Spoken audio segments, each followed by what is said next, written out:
मैं रात को मेरी नींद खुली और मुझे प्यास लगी थी। पानी पीने के लिए मैं अपने कमरे से निकला, किचन में गया, घड़े से मैंने पानी भरा, पानी पिया, वापस अपने रूम में आ रहा था। थोड़ी देर बालकनी में खड़े होकर मैंने अच्छा व्यू देखा। मेरा घर 34th फ्लोर पे है, तो मुंबई बहुत खूबसूरत दिखता है रात में। और जब मैं वापस आके अपने कमरे का मैंने दरवाज़ा खोला, अभी जहाँ मैं बैठा हूँ, मैं अपने बेड पे ही बैठ के आपसे बात कर रहा हूँ। तो जब मैंने अपने कमरे का दरवाज़ा खोला, तब मैंने देखा कि मैं सोया हुआ हूँ already, and that is when I woke up. तो मैं जब उठा तो मैं दरवाजे की तरफ देख रहा था, क्योंकि मैं इस बात को लेके कंफ्यूज था कि वो जो दरवाजे पे खड़े होके बेड पे सोए अक्षत को देख रहा है वो असली है, या आप जो बेड से उठ के दरवाजे पे देख रहा है वो असली है। Welcome viewers on our channel YoTO, and I'm your host Nilesh Nerurkar from Melbourne, Australia. Today's episode is going to be very exciting and interesting because we are having a very special guest.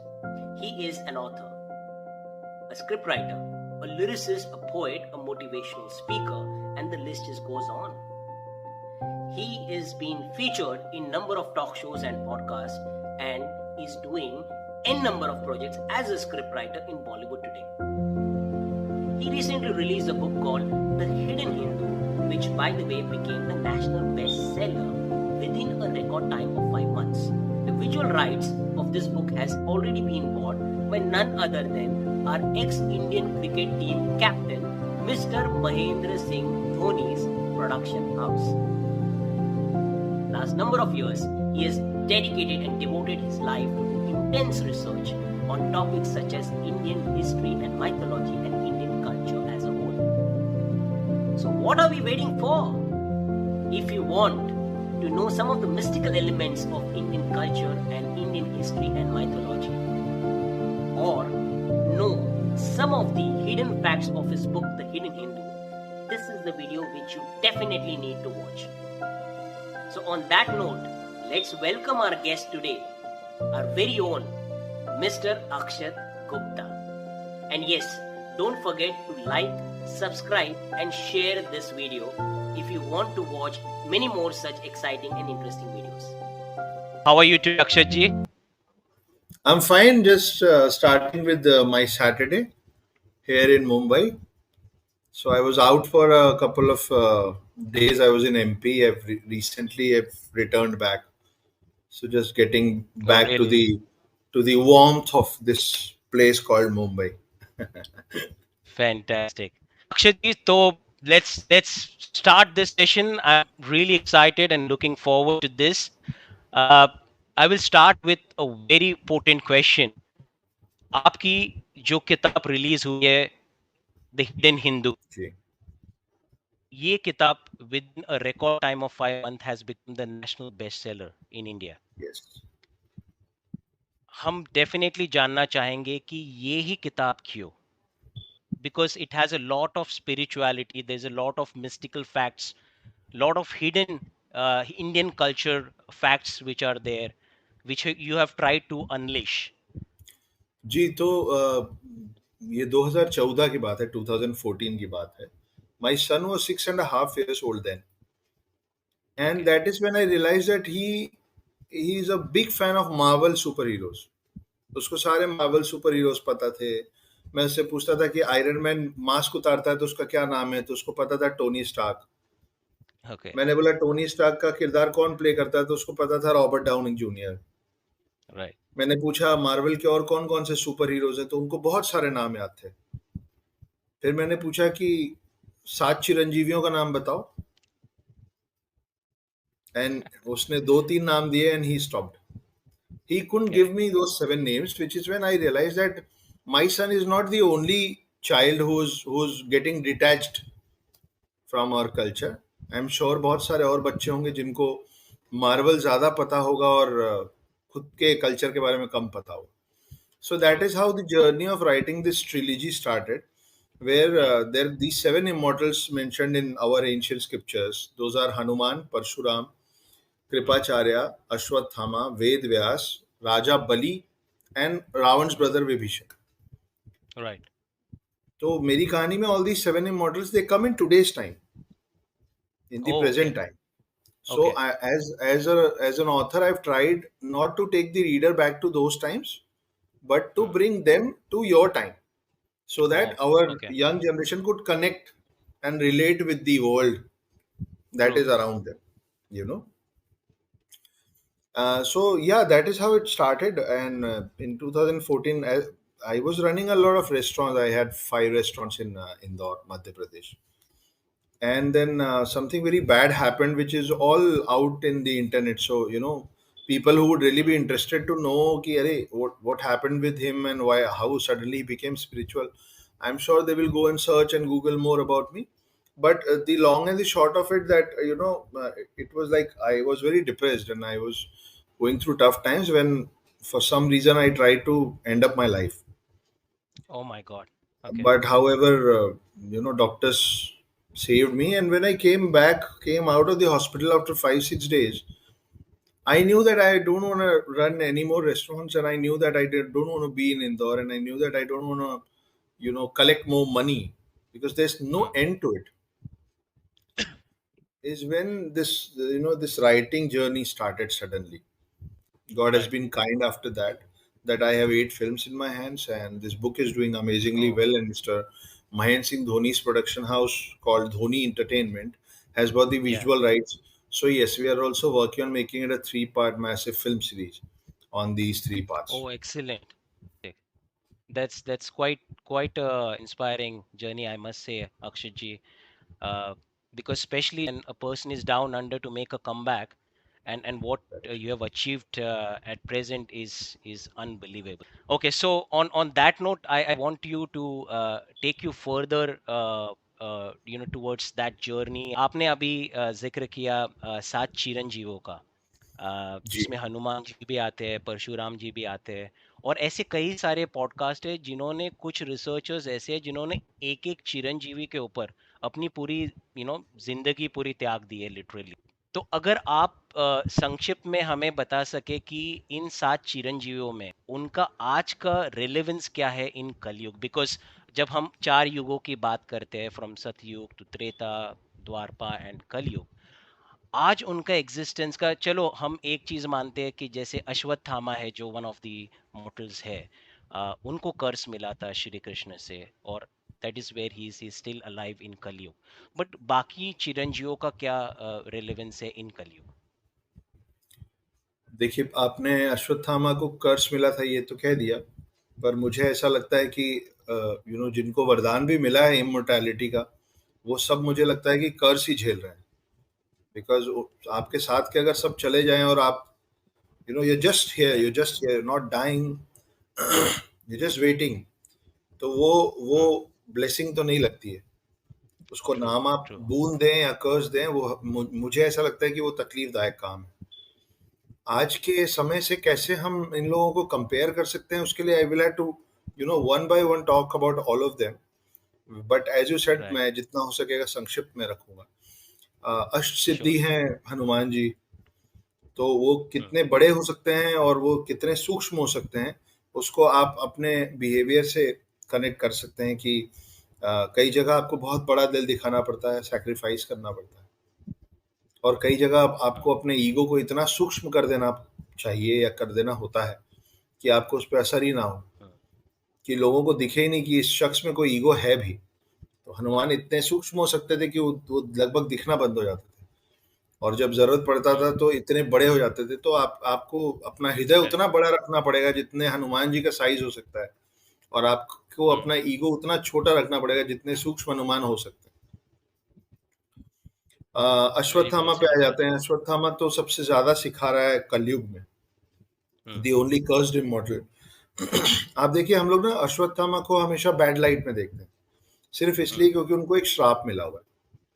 Right, पर अश्वत्थामा एक बहुत अच्छा बेटा था, एक बहुत अच्छा धनुर्धर था, एक बहुत अच्छा वॉरियर था, एक बहुत अच्छा दोस्त था। He was so loyal to Duryodhana despite of knowing कि दुर्योधन गलत साइड है।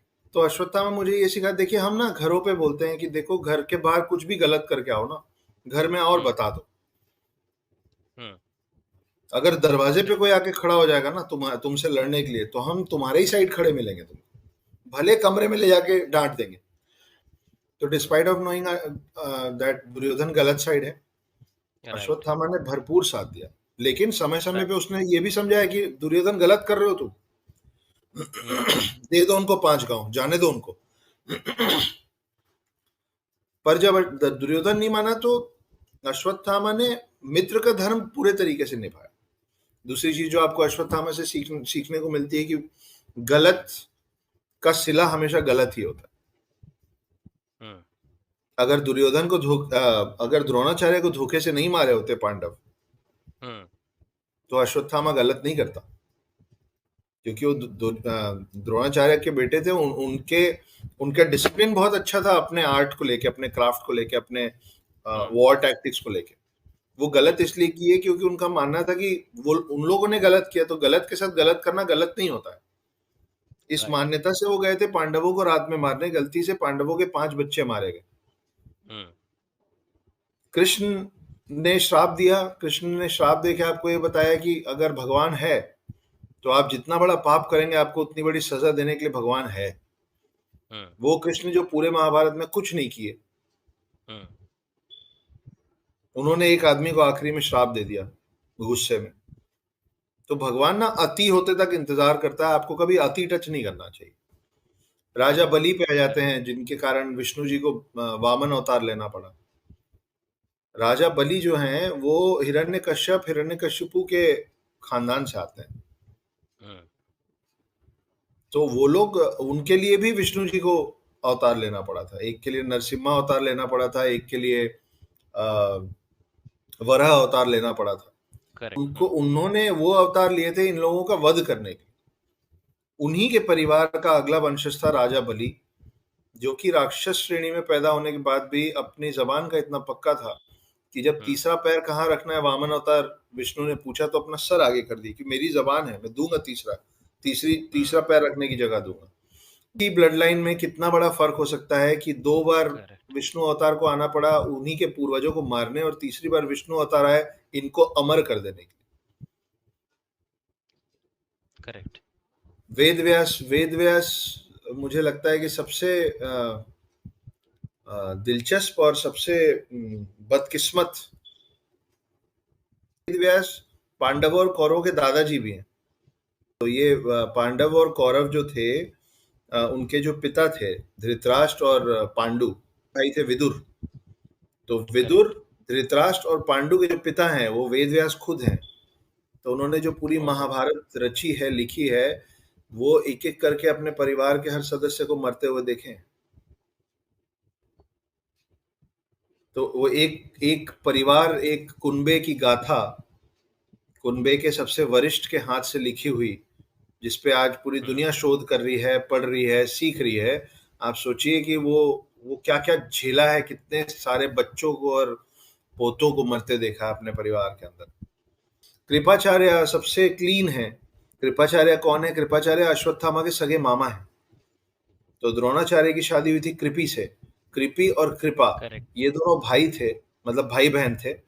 और इनके माता पिता नहीं है ही नहीं। तो they are, according to our ancient scriptures, they are the first test tube babies. Kripacharya ji सप्त ऋषि में से भी एक थे, क्या ये सच है? नहीं, ये सच नहीं है। ये ऐसा माना जाता है कि एक कालखंड के बाद इनमें से कुछ लोग सप्तऋषि बनेंगे, पर ओह. अभी ओके. इनमें से कोई सप्तऋषि है नहीं। परशुराम में देखिए, परशुराम भगवान की श्रेणी में आने के बाद परशुराम इकलौते 7 चिरंजीवियों में से एक और लौते ऐसे हैं जो चिरंजीवियों में भी हैं और अवतारों में भी, हम्म. है ना। तो विष्णु जी के जो अवतार थे वो. जी विष्णु के अवतार हैं। और परशुराम जो हैं उनका गुस्सा बहुत खराब था। हम्म. तो हमको परशुराम ये सिखाते हैं कि हर किसी में कोई ना कोई कमी होती है, हम्म. और सबको अपनी कमी पे खुद ही ओवरकम करना पड़ता है, उससे खुद ही लड़ना करेक्ट. पड़ता है। तो आप द हिडन हिंदू पढ़ेंगे तो उस चीज को भी, इस बात को मैंने कहानी में उकेरने की कोशिश की है बहुत खूबसूरती से। जो लोग पढ़ेंगे उनको पता चलेगा। तो राजा विभीषण जो थे वो सत्य की मूर्ति है। वो शख्स हैं जो अपने सगे भाई के खिलाफ एक कमजोर साइड में जाके खड़े हुए थे, क्योंकि उनका मानना था कि मेरा सगा भाई गलत है। तो गलत और हम्म. सही जो है वो खून के रिश्तों से नहीं बनता है, गलत और सही होता है। बोलना ये चाह रहा हूँ कि कोई गलत काम करने का कोई सही वक्त नहीं होता है और कोई सही काम करने का कोई गलत वक्त नहीं होता है। आप हम्म। जब डिसाइड करें कुछ अच्छा करना तो वो वक्त सही ही होता है। तो विभीषण उसके प्रतीक हैं। तो ये है सात चिरंजीव। तो अक्षय जी, जैसे आपने विभीषण की बात कही, जी। क्योंकि अगर हम महाभारत में देखें तो कृष्ण भगवान ने भी कर्ण को कई बार ये समझाने की कोशिश की कि ये बात सही है कि तुम मित्रता निभा रहे हो, लेकिन तुम अधर्म के साथ खड़े हो, तो तुम्हें धर्म के साथ खड़े रहना है। और ये प्रीचिंग हमेशा कृष्ण भगवान की रही है। लेकिन आज भी ये कहा जाता है कलयुग में कि अगर कोई गद्दारी करता है तो ये विभीषण है। तो आपका इस बारे में क्या विचार है? हम्म। तो विभीषण के लिए आप बड़े आराम से ये कह देते हैं हंसते मुस्कुराते कि घर घर का भेदी लंका ढाए। लेकिन हम ये बोलते समय भूल जाते हैं कि लंका जो थी हम्म। वो नेगेटिव लोगों की थी। हम्म। तो अगर लंका पॉजिटिव होती तो उसको ढहाने की जरूरत नहीं पड़ती ना। और उसको करेक्ट। ढहाने के लिए असल में आए कौन थे? राम आए थे। तो अगर राम कोई चीज को नेस्तनाबूद कर रहे हैं, डिस्ट्रॉय कर रहे हैं, खत्म कर रहे हम्म। हैं, तो उनका साथ देना तो अच्छी बात है। और अगर आप रावण के पर्सपेक्टिव से जरूर ये गलत है जो विभीषण ने किया कि मेरा भाई हम्म। मेरा साथ छोड़ गया। लेकिन हम तो राम के वंशज हैं ना।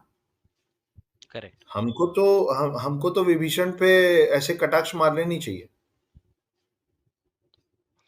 काफ़ी सारी स्टोरीज फ्लोट होती है आज आज कलयुग में अबाउट दीज चिरंजीवीज। और आज बेसिकली कलयुग में जो सो कॉल्ड इंटेलेक्ट्स है, वो हमेशा क्वेश्चन करते हैं हमारे स्पिरिचुअलिज्म पे।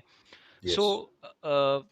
अगर हम आज के ज़माने के हिसाब से देखें तो ऐसे क्या पैरेलल्स आपको दिखते हैं अपने स्पिरिचुअलिज्म में, जिससे आप आज के लोगों को ये एक्सप्लेन कर सके कि why spiritualism is so important and why it is so real?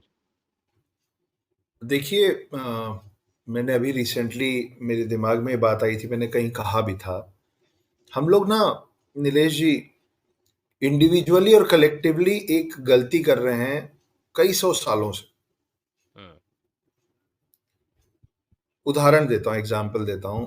हम लोग स्पेस पे चले गए, हम दूसरे प्लैनेट्स पे चले गए, हमने वो टेलीस्कोप्स बनाए और वॉइजर बनाया और पता नहीं क्या क्या बनाया। वो सोलर सिस्टम के बाहर चला गया। एक अभी है हम्म। वो गैलेक्सी के बाहर चला गया, है ना। वो हम्म। ढूंढ रहा है, वो हमारे लिए चीजें ढूंढ रहा है। हम्म। आप सोचिए कि हम चांद से लेके और गैलेक्सी के बाहर तक जाने की तैयारी कर रहे हैं, पता नहीं क्या ढूंढ रहे हैं हम लोग। हम्म। लेकिन आज तक हम लोग अर्थ के कोर तक नहीं जा पाए। So we are correct. Searching outside but we are not going within. Within. True. True. आप देखिए कि आज की डेट में हम इतने सारे मेडिसिन बना लिए हैं। कैसे कैसे कैसी कैसी बीमारियों से हम लड़ पा रहे हैं। हम हम्म। पत्ता गोभी जो होता है, कैबेज, एग्स, ये सब हम सिंथेटिक बनाना सीख गए, आर्टिफिशियल बना लेते हैं हम्म। हम, as normal and as good as real. Correct. Correct. आज तक हम इंसान ये नहीं जानते हैं कि शहद कैसे बनता है। We can't make honey, we can only steal it. True. True. तो वही मैं कह रहा हूं कि कलेक्टिवली और इंडिविजुअली हम लोग एक ही गलती कर रहे हैं, that we are searching for answers outside. Hmm. We are not seeing it within. Hmm. मेरे साथ ऐसा क्यों हो गया, मेरे साथ ऐसा क्यों हो गया, इस सवाल का जवाब पूरी दुनिया में आपको सिर्फ आप ही दे पाएंगे। अक्षत जी, मैं इस बात पे थोड़ा सा डिविएट करूंगा, क्योंकि ये सवाल हमेशा मुझे एक तरह से डिस्टर्ब करता है कि कभी कभी हम देखते हैं कि एक बच्चा माँ के कोख में ही उसकी डेथ हो जाती है, तो उसका तो कर्म बिल्कुल ही जीरो था। उसने कोई ऐसे बुरे कर्म किए नहीं थे कि उसको ऐसी सजा मिली। तो उस हिसाब से आपकी कर्मा और किस्मत के बारे में परिभाषा किस तरह से है? और मुझे पर्सनली ये लगता है कि it is a very strong mechanism, because अगर हम कर्मा को एक साइक्लिक वे में देखते हैं तो it becomes a very good counter measure to keep our actions in check. ठीक है। Correct. देखिए जैसे आपने एक एग्जांपल दिया ना कि कई बच्चों का की मृत्यु उनके वूम्ब में ही हो जाती है, पैदा होने से पहले ही हो जाती है। Hmm. कुछ बच्चे हैं जो होते हैं और होने के 2 साल में, 1 साल में, 5 साल में, 10 साल में चले जाते हैं, उनका तो कर्मा शुरू भी नहीं हुआ। True. उनका इस ज़िंदगी का कर्मा शुरू नहीं हुआ है नीलेश जी, Hmm. उनका संचित कर्म है। Hmm. Hmm. है ना? तो वो संचित कर्म भी काट रहे हैं लोग। और Hmm. हमेशा आपका कर्म सिर्फ आप ही से नहीं जुड़ा होता है, आपका कर्म आपके आसपास वालों से भी जुड़ा होता है। कैसे? आप सोचिए कि अगर घर में कोई बीमार पड़ेगा, Hmm. वायरल फीवर एक को होगा और वो सब जगह Hmm. घूमेगा और आप उसका जूठा पानी पिएंगे तो वायरल फीवर आपको भी होगा ना। Hmm. Hmm. लेकिन वायरल फीवर को घर में आप लेके नहीं आए थे, लेके घर में कोई Right. और आया था। तो मैं आपको एक एक रियल एग्जांपल देता हूँ, मैं नाम वगैरह नहीं लूंगा किसी का, पर एक Hmm. व्यक्ति थे जिन्होंने जिनका बच्चा नहीं हो रहा था, उन्होंने बहुत जगह बहुत मान्यताएं मांगी, कुछ हुआ नहीं। Hmm. फिर उनको Hmm. किसी ने बोला कि XYZ मंदिर जाइए, वहां सबकी मन्नत पूरी होती है, वहां बकरा चढ़ता है प्रसाद में, Hmm. Hmm. बलि देते हैं। Hmm. वो गए और उन्होंने बोला कि मुझे मतलब please grant me the boon of a son, मुझे एक बच्चा दे दीजिए, मैं आपको एक जोड़ा बकरा Hmm. चढ़ाऊंगा। जोड़ा मतलब अ पेयर, Okay. मतलब दो। Hmm. Hmm. थोड़ा समय बीता, उनको बच्चा हो गया। वो जब ये मान्यता मांग रहे थे तो उनको जो बंदा लेके गया था उस मंदिर, वो बगल में खड़ा था, उसने सुना था कि आपने बोला था एक जोड़ा। लेकिन जब प्रसाद चढ़ाने की बारी आई तो उन्होंने बोला नहीं नहीं, Hmm. तुमने गलत सुन लिया था, मैंने एक जोड़ा नहीं बोला था, मैंने एक बोला था। Hmm. वो बोला नहीं नहीं, आप भूल रहे हैं, आपने एक जोड़ा बोला था। मुझे बोला नहीं नहीं, एक जोड़ा नहीं, एक बोला Hmm. था। He was trying to save a little money, क्योंकि अब तो बच्चा हो गया, अब क्यों करूं। Hmm. वो Hmm. गया और दो दो जो उसने जो एक जोड़े की प्रॉमिस की थी, उसने एक ही चढ़ाया। आपको Hmm. पता है थोड़े समय बाद उसको पता चला कि उसका बच्चा ना बोल सकता है ना सुन सकता है। Oh my अब God. उसमें उस बच्चे की क्या गलती? कोई गलती नहीं। लेकिन पिता का Hmm. कर्म बच्चे पे आता ही है। तो Hmm. भगवान ने बोला कि आपने आधी में मतलब आपने जो मन्नत मांग के जो चढ़ावा बोला था वो आपने आधा चढ़ाया ना, आप बच्चा आधा रख लो। उसके बाद वो Hmm. माने, वो 100 बार माफी मांगे, वो बोले कि नहीं नहीं, मैं झूठ बोल रहा था, मैंने एक जोड़ा बोला था, एक जोड़ा बोला था, एक जोड़ा बोला, मैं अब और 2 जोड़ा चढ़ाऊंगा, प्लीज कर दो। नहीं हुआ। वो बच्चा आज भी बोल नहीं सकता, वो बच्चा आज भी सुन नहीं सकता। Oh my God. तो वही मैं बोल रहा हूँ कि संचित कर्म भी होते हैं और आपके आसपास वालों का कार्मिक जो डीड्स होता है वो आपसे कनेक्टेड रहता है। क्यों ऐसा होता है कि अगर पिता के बाल कम होते हैं ना तो बच्चे के भी बाल उस उम्र में आते आते झड़ने लग जाते हैं। मेरे पिता के बाल अभी तक बहुत Hmm. अच्छे हैं, मेरे भी अच्छे हैं, Hmm. पर मेरे पिता के ही भाई हैं, उनके बाल बड़े जल्दी चले गए थे तो उनके बच्चों के बाल भी जा रहे हैं। तो ये जो Hmm. हेरिडिटरी है, ये जो ब्लड लाइन है, ये कर्मा भी वैसे ही Hmm. चलता है। आप गरीब घर में Hmm. कोई बच्चा पैदा होता है, उसमें बच्चे की क्या गलती है? उसको सारे सुख साधन नहीं मिलते, उसमें बच्चे की क्या गलती है? पर बच्चे तो ऐसे भी होते हैं Right. ना। तो वो उनके Right. माता-पिता, उनके पूर्वजों के संचित कर्म भी होते हैं और इनके इनके रीइन्कार्नेटेड लाइफ की भी गलतियाँ होती हैं। आपने पिछले जन्म कुछ किया होगा, आपको इस जन्म में काटना पड़ेगा। Oh. और ये बात सबसे अच्छे से मुझे बॉम्बे के एक ऑटो ड्राइवर ने सिखाई थी। मैं कहीं जा वो रहा था कैसे? और मैंने उनको बोला 5 मिनट रुकिए, मैं तुरंत आता हूँ। मैं एयरपोर्ट के अंदर गया किसी को रिसीव करने। अंदर जाके पता चला कि वो उनकी फ्लाइट बहुत लेट है। अब ये Hmm. ऑटो वाले का मैंने नंबर नहीं लिया था, मैंने उनको एक जगह बोला था आप यहाँ खड़े रहिएगा, मैं तुरंत लेके आता हूँ। 40 Hmm. मिनट बाद मैं निकला अपने मेहमान को लेके। वो Hmm. ऑटो वाला खड़ा हुआ था, उसका मीटर चालू था और मैं जब उस ऑटो में गया था मैंने उसको पैसा नहीं दिया था जाने, मतलब वन Hmm. साइड का I did not pay him कि मैं तो बस 2 मिनट में आ रहा हूँ, यही मेरे को वापस छोड़ देगी। ना मेरे पास उनका Hmm. नंबर था, वो 40 मिनट तक वो आदमी वेट कर रहा था। मैं वापस आया, उनके पास बैठा और मैं बोला मुझे लगा आप चले गए होंगे, आपको लगा होगा एक आदमी आया प्यार से बात करके बेवकूफ बना के चला गया, आप अभी तक खड़े हैं। अगर मैं नहीं आता तो? उन्होंने जवाब दिया कि अगर आप नहीं आते ना साहब, तो मैं समझ लेता कि पिछले जन्म का कोई कर्जा खाया था आपका, हाँ, इस बार उतर गया। Right. So I came because I did not had any intentions to cheat him. But had he been cheated, this is how that एक अनपढ़ आदमी जो पढ़ा लिखा नहीं है, जिसके पास पैसे नहीं है, वो आपको हम्म, रोड पे ये सिखा के जा रहा है कि अगर तुम नहीं लौटते ना, तो मैं मान लेता कि पिछले जन्म का तुम्हारा कोई कर्जा खाया था, इस जन्म में उतर गया। तो कर्मा ऐसे ही चलता है। अक्षय जी नो जो थॉट की क्लैरिटी है आपकी, वही हमें आपका फैन बना देती है ऑनेस्टली। एक जो चीज हमारे कल्चर की या रिलीजन की है, जो मुझे हमेशा से मुझ में एक डर पैदा करती थी, वो थी लाइफ आफ्टर डेथ। आपका इस विषय में कोई रिसर्च है? अगर आप कुछ फैक्ट शेयर कर रहे हो उसके। देखिए, life after death, if it is death then there is no life after death. Let us first be clear with this term that there's no life after death. A life is a life and right. a death is death, and both of them are equally real. Hmm. So if there cannot be a death after life, there cannot be a life after death. This is an hmm. energy जो कि अब तो science भी मानने लग गया है, that when a person dies, उसके बॉडी से हम्म। एक अलग तरीके की एनर्जी रिलीज होती है। हम्म। वो जो अलग तरीके की एनर्जी रिलीज होती है, जिसको आप और मैं आंखों से नहीं देख सकते हैं, उसी को हमारे पूर्वजों ने हम्म। आत्मा शब्द का नाम दिया है। हम्म। Now energy is something that neither could be made nor can be destroyed. हम क्रिएट भी नहीं कर सकते और डिस्ट्रॉय भी नहीं कर हम्म। सकते, है ना? इसीलिए हमने हम्म। ब्रह्मा को क्रिएटर बोला हुआ है और शिवा को डिस्ट्रॉयर बोला हुआ है। तो राइट। जब Brahma the creator has created the world and energy, all kinds of cosmic energy has been hmm. created by Brahma, and till the time hmm. Shiva is not going to destroy everything, every energy is hmm. preserved by the preserver, which is Vishnu, hmm. and he takes care of the smooth running of the world. So every energy, when is bounced from one place, it goes to some or the other place, and then hmm. it bounces back and it comes back to some or the other body form. And it is not importantly, it's not necessarily the body will be a human body only. हम्म।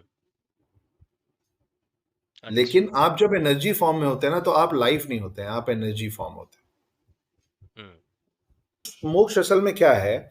आप ये सोचिए कि imagine कीजिए कि एक एक बहुत बड़ा पावर सोर्स है, हम्म। जो लगातार पावर रिलीज कर रहा है। हम्म। से सन, सूरज की बात करते हैं। सूरज लगातार हीट और लाइट प्रोड्यूस कर रहा है और रिलीज कर रहा है, करेक्ट? करेक्ट। पर अगर आप सन के बहुत पास किसी चीज को ले जाएंगे, तो वो तो सन के अंदर चला जाएगा ना। हम्म। वो बर्न होगा, लेकिन वो हम्म। सन कंज्यूम भी तो करेगा उसको। हम्म। So if the super soul is sun, for hmm. us to understand in a very layman hmm. language, हम्म। अगर सुपर सोल जो है, वो अगर सन है और वो लगातार अपने पास से एनर्जी रिलीज कर रहा है, जो कि आप और मैं बन रहे हैं, तो जिस हम्म। रोज हम वापस जाके उस सुपर सोल से कोलाइड हो जाएंगे, मर्ज हो हम्म। जाएंगे उसमें, वो है मोक्ष। जब तक हम्म। हम एनर्जी सोर्स में इधर से उधर भटकते रहेंगे, घूमते रहेंगे, हम्म। हम्म। तब तक हम एनर्जी सोर्स और सोल, जो चाहे आप एक दूसरे को बुला लें, पर वापस जब आप जो बोलते हैं ना, आत्मा जब परमात्मा से मिल जाती है, तो मोक्ष की प्राप्ति हो जाती है। तो राइट। आत्मा इज एनर्जी एंड परमात्मा is super energy. Hmm. So when this Atma goes back and merges with the Paramatma, with the super soul, that is what is moksha. Hmm. And in search of that Paramatma, in search of that super soul, that super energy, we continue to keep taking birth and keep dying, because we are just searching, we're just searching. And hmm. then comes a life where you actually go and merge with that super soul, and that is what is called moksha. Still absorbing this Akshay ji, to be honest. जिस तरह से आप जिस intensity के साथ आप explain कर रहे हो इन सारे कॉन्सेप्ट्स को। जी। अक्षय जी, मेरा सन को लेके एक बहुत रिलेटेड क्वेश्चन है। हम हमेशा नौ ग्रह की बात करते हैं हमारे रिलीजन में। जी। और एक जो ग्रह है जो हमेशा से is kind of I think a source of confusion is Shani. तो क्या कहना है शनि देवता के बारे में? देखिए शनि देव के बारे में पहले मैं आपको एक इंटरेस्टिंग कहानी सुना देता हूँ। Sure. I am also a story teller and you know it. तो आई एम या। श्योर कि आपके लिसनर्स को ना ये कहानी उनके चेहरे पे एक छोटी-सी मुस्कुराहट छोड़ देगी। तो शनि देव एक दिन निकले और बोले कि आज मैं अपनी दृष्टि डालूँगा शिव जी पे। हम्म। आज मैं अपनी दृष्टि शिव जी पे डालूँगा। तो नारद मुनि दौड़ते हुए आए शिव जी के पास, बोले, शिव जी, शनि देव आ रहे हैं आप पे दृष्टि डालने, तो फिर हम्म। आपको प्रकोप हो जाएगा, साढ़े 7 साल हालत टाइट हो जाएगी, जो हम्म। कि ऐसे ही माना जाता है। तो शिव बोले कि शनि मुझ पे दृष्टि डालेंगे, मैं ऐसी जगह छुप जाऊँगा ना कि हम्म। शनि मेरे को कभी देख ही नहीं पाएँगे। तो वो साढ़े 7 साल वो ढूँढते ही रह जाएँगे मुझे। हम्म। तो नारद जी बोले, अच्छा। ये शिव जी उतरे और गंगा में जाके गंगा के अंदर साँस रोक के सबमर्ज हो गए, गंगा के तल में जाके बैठ गए ओह, कि ओके। साढ़े 7 साल मैं निकलूँगा ही नहीं, शनि देख ही नहीं पाएँगे मेरे को। हम्म। साढ़े 7 साल बाद शिव जी बाहर आए और शनि देव को बोले कि देखे, तुम आप मुझे देख ही नहीं पाए, मैं ऐसी जगह जाके छुप गया, तो आपका प्रकोप मेरे पे पड़ ही नहीं पाया। तो शनि देव हाथ जोड़े और बोले, महाराज, ये मेरा ही प्रकोप था कि आप नंगे बदन साँस रोक के ठंडे पानी के अंदर बैठे हुए थे। सो तो सो इन शॉर्ट शनि देवता जी से हमें बस हाथ जोड़ के बस उनकी पूजा करनी है और उनको यही कहना कि हम पे अच्छी दया दृष्टि रखना बस। हाँ, लेकिन शनिदेव की साढ़े-साती हमेशा बुरी नहीं होती है। राइट। शनिदेव की साढ़े-साती जब खत्म होती है ना, तो वो बहुत धन-धान्य हम्म। दे के जाती है। आपको बहुत आप जो चाहते हैं सब मिलता है। तो साढ़े-साती ऐसा चलता है कि फर्स्ट जो ढाई साल होता है, ढाई-ढाई हम्म। में 3 पार्ट में डिवाइडेड है। पहला ढाई जो हम्म। होता है ना, वो सर से शुरू होता है और छाती तक होता है। हम्म। सेकंड ढाई जो होता है, वो छाती के नीचे आपके थाइज़ तक होता है। और आखिरी जो ढाई होता है, वो थाइज़ के नीचे आपके पैर तक होता है।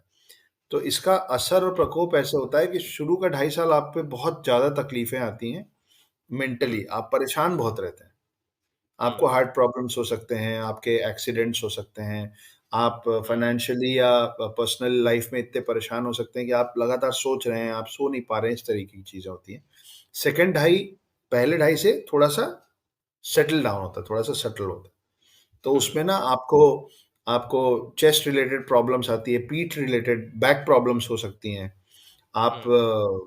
आप खाना बहुत खाते हैं, आपका वज़न बहुत बढ़ जाता है, हम्म। आपको पेट की तकलीफ़ें होती हैं।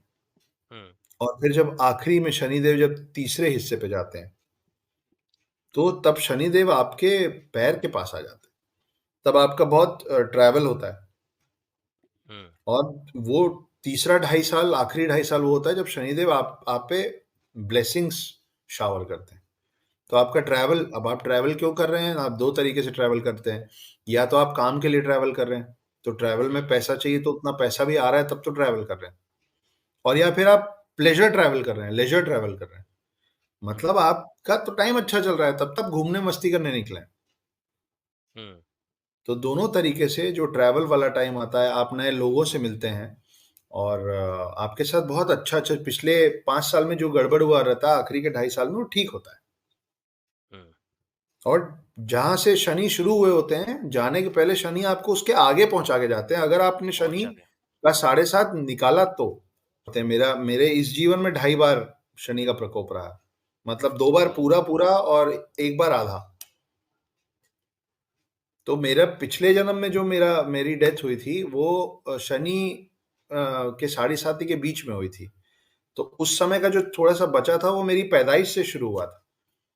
तो मैं ओह पहले माय गॉड। 4 साल, my first 4 years of my life, वो साढ़े साती पिछले साढ़े साती खत्म हुआ है और इस जीवन के मेरे 2 साढ़े साती हैं जो अब जाके खत्म हुए हैं।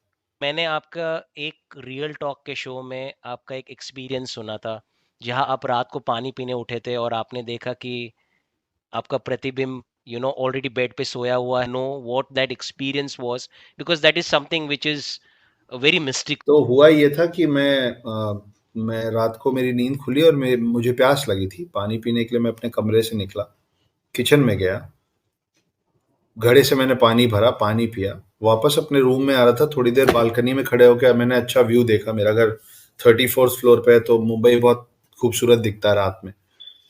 और जब मैं वापस आके अपने कमरे का मैंने दरवाज़ा खोला, अभी जहाँ मैं बैठा हूँ, मैं अपने बेड पे ही बैठ के आपसे बात कर रहा हूँ।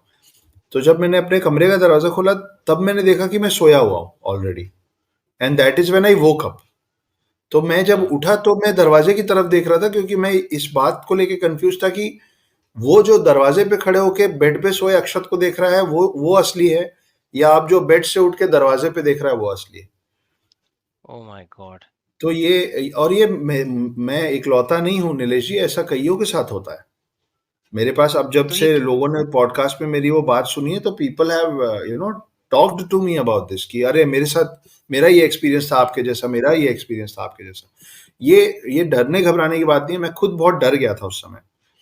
पर बाद में जब थोड़ा बहुत समझ में आया, कुछ लोगों से मैंने बात की, देखिए जैसे आपके बॉडी को आराम चाहिए होता है ना, आपके घर में, खैर आप ऑस्ट्रेलिया में रहते पता नहीं, पर या इंडिया में ना, घर में हाउस हेल्प का बहुत इजी चलन है, हर घर में हाउस हेल्प होते हैं, है ना? और जो ज्यादा अमीर हैं उनके घर पे एक से ज्यादा होते हैं और फुल टाइम होते हैं। तो फुल टाइम हाउस हेल्प्स होते हैं ना, वो अब उनका काम तो सुबह से रात तक घर में रहने का है ना। पर वो क्या करते हैं, वो आपके पास आते हैं और बोलते हैं कि मैं थोड़ा आधे पौन घंटे के लिए थोड़ा मैं नीचे घूम के आऊं क्या। कई बार आप पूछते भी कि क्यों जाना है, क्या काम है, और वो बोलते हैं नहीं बस थोड़ा सा मैं पास थोड़ा घूम के आ जाता हूँ। और आप बोलते हैं जाओ लेकिन आधे घंटे में आ जाना, जाओ लेकिन 1 घंटे में आ जाना। होता है ना ऐसा? होता है।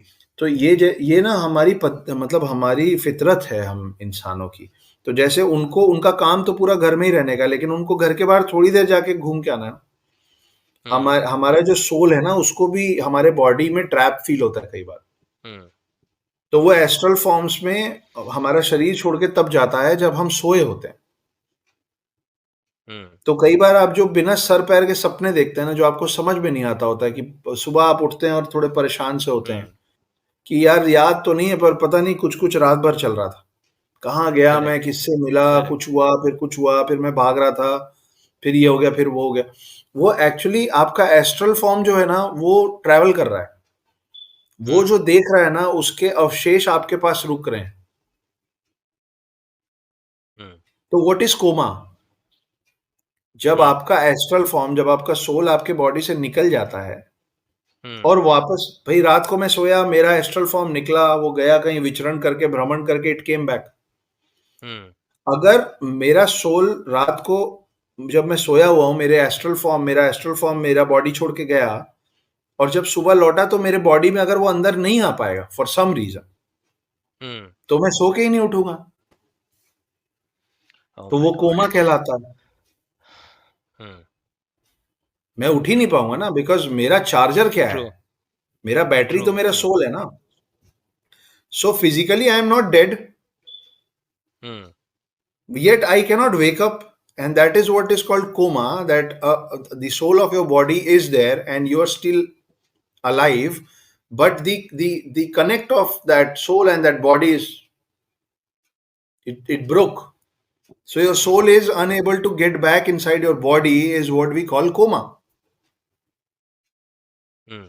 लेकिन कोमा के बाद कई लोग उठ भी जाते हैं। करेक्ट। तो आपको कोमा कॉमा जैसा साउंड नहीं करता है कि डेथ नहीं हुई, कॉमा लगा है अभी। आप द हिडन हिंदू पढ़ेंगे तो उसमें आपको दिखेगा कि इमॉर्टल्स भी ऐसा कर रहे हैं कि अपने एस्ट्रल फॉर्म में कहीं ट्रैवल करने जाते हैं, वो मेरी कहानी में। तो जब आप स्पिरिचुअल लेवल पे एक लेवल तक पहुंच जाते हैं, तो then you can do this, and it is, मैं हवा में बात नहीं कर रहा हूँ, बहुत सारे लोग ऐसा करते हैं। वो बता पाते हैं कि उनका कोई रिश्तेदार या कोई भी कहाँ है, फिलहाल क्या कर रहा है, तो वो एस्ट्रल फॉर्म में जाके विजिट करके लौट के आ जाते हैं अपने बॉडी में। तो ये होता है। तो मेरा वो सपना पहली बार मैंने जब वो देखा था, तो मैं बहुत घबरा गया था। पर बाद में मेरे को समझ में आया कि बहुत बहुत नेचुरल फिनोमिना है, सबके साथ होता है। उस दिन गड़बड़ सिर्फ ये हो गई थी कि वो मेरे अंदर पूरा आने के पहले मेरी नींद खुल गई थी थोड़ी सी। So when I woke up, that is when I realized that I woke up only because, my astral form opened the door, my astral form saw me, Hmm. and then it, in a second, it entered myself, which is when Wow. I got a little confused. Oh, so my astral form actually stood on the door and saw me sleeping, and it was right. I was sleeping here. Wow. Wow. Amazing amazing I think Akshat ji, अगर हम बात करने चले आपके साथ तो मुझे लगता है घंटों क्या हफ्ते महीने कम पड़ेंगे। ये तो I will just move to my last question, and I जी। Think a very important question कि जी। हमारे सारे व्यूअर्स दर्शक, आपकी जो किताब आई है, जो नेशनल बेस्ट सेलर है, द हिडन हिंदू, वो क्यों पढ़े? ऐसी ऐसी ओ, क्या चीज़ें उस किताब में जो डेफिनेटली लोगों के लिए बहुत बेनिफिशियल है, वो काफ़ी चीज़ों के बारे में कनेक्ट कर सकेंगे अपने एग्जिस्टिंग एक्सपीरियंसेस को। राइट। तो देखिए, द हिडन हिंदू आप सभी को इसलिए पढ़ना चाहिए क्योंकि उसमें आपके बारे में बहुत सारी ऐसी बातें हैं जो आपको आपके बारे में नहीं पता है। हम्म। हमारे जो एंशिएंट स्क्रिप्चर्स हैं, मैंने अभी एक इंटरव्यू में बोला भी था कि हम एक लौती ऐसी कौम है जिनके रिलीजन में साइंस है। हम्म। सो ये बुक इतनी ज़्यादा पसंद इसीलिए की जा रही है because this is a fiction blend with Hindu mythology and Indian history. ये बोल हम्म। के पेंगुइन इस हम्म। बुक को प्रमोट कर रहा है। So it's just not right. Spiritual in the story कि भाई ऐसा हुआ वैसा हुआ। I have hmm. Tried and I people say that I very well connected everything with the real science also at the same time. So हम्म। आपको अगर सिर्फ उतना पता रहेगा ना जितना मैंने इन किताबों में लिख दिया है, हम्म। तो आप किसी भी तर्क वितर्क में किसी के साथ बैठेंगे ना तो आप लॉजिकली प्रूव कर पाएंगे बहुत सारी चीजें हम्म। कि हम जो करते हैं वो हम क्यों करते हैं। फॉर एग्जाम्पल, जो अब मैं आपको एक और एग्जाम्पल देता हूँ जो बुक में नहीं है, पर ऐसी बहुत हम्म। सारी चीजें आपको बुक में मिलेंगी। आपके आसपास जो बच्चे हैं या जो हम्म। बहुत ज्यादा वेस्टर्नाइज हो गए हैं, हम्म। उनको ना आप अगर वैसे कहानी सुनाने जाएंगे ना कि रथ में आया, हम्म। लकड़ी का चप्पल पहना हुआ था, तीर चला रहा था, हम्म। तो they will not show any interest because right. अभी विजुअल मीडियम इतना स्ट्रांग हो गया है बच्चों के हम्म। लिए कि they only understand their own language and that language is of today. So that is why I hmm. told you that what I have tried to do with this book is that I am not trying to take the readers back in those times. I am bringing all these seven immortals of those times in today's time, in the hmm. world that you and I know, to make it more hmm. relatable.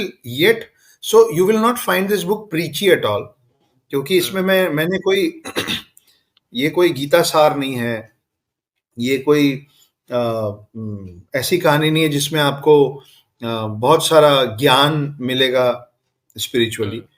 मगर आपको अपने ancient अपने अपने पूर्वजों के बारे में बहुत कुछ जानने को मिलेगा जो हमको नहीं पता है, और लॉजिकली और साइंटिफिकली प्रूव्ड वे में आपको वो कहानियां मैं सुना रहा हूँ। देखिए, जैसे एक बात है कि अ, भारत में तो बहुत ही नॉर्मल बात है कि पीपल और बरगद के पेड़ को ना मौली बांधते हैं और उसकी पूजा करते हैं। हम्म। हम्म। हम्म। आपने भी देखा है, हमने सबने देखा करेक्ट। है ना।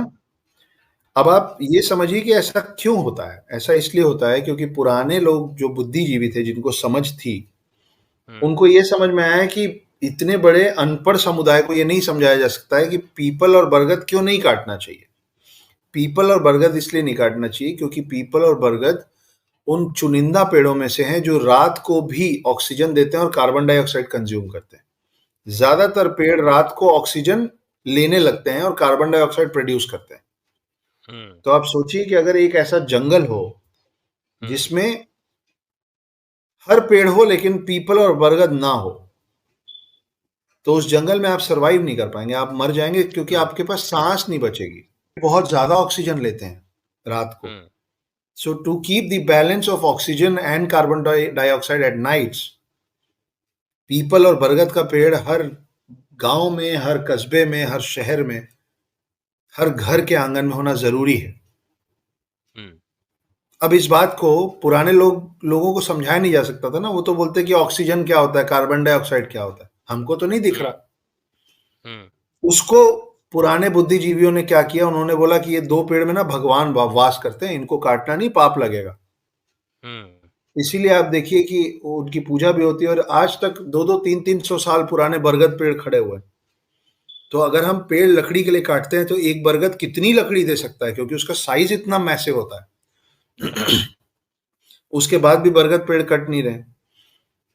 तो हमको ना साइंटिफिक रीज़न्स पता नहीं है। करेक्ट, तो आपको, करेक्ट, अगर आपको ये जो मैं आपको बात बता रहा हूँ, अगर आपको नहीं पता है, तो आपके ऊपर कोई भी दूसरे रिलीजन का आदमी या कोई भी नासमझ आदमी हँस देगा कि कैसे बेवकूफ़ लोग हो तुम लोग। पेड़ पे धागा बाँध के उसकी पूजा करते हो। बोलते हो उसमें भगवान रहते हैं। दिमाग ठीक है राइट। तुम लोगों का? Akshit ji, it was such an overwhelming episode. बहुत सारी इंफॉर्मेशन आपने हमारे साथ शेयर की। As I said, it was a fan moment for me. मैंने आपको पहले ही ये चीज़ कही थी कि मैं आपको काफ़ी टाइम से फॉलो कर रहा हूँ, और right. You know your story is so inspiring for you know all of us, I would say. I can just say a big thanks to you so much मुझे बहुत once मज़ा आया। again. आपके पास कुछ नए सवाल थे, जो मुझसे पहले नहीं पूछे गए थे, इसलिए नए सवालों का जवाब देने में ज़्यादा मज़ा आता है, क्योंकि बार-बार लोग सवाल रिपीट करते हैं और मुझे पता होता है कि उनको भी पता है कि मेरे पास इसका जवाब है। तो थोड़ा-सा चैलेंजिंग था, इसलिए मज़ा आया।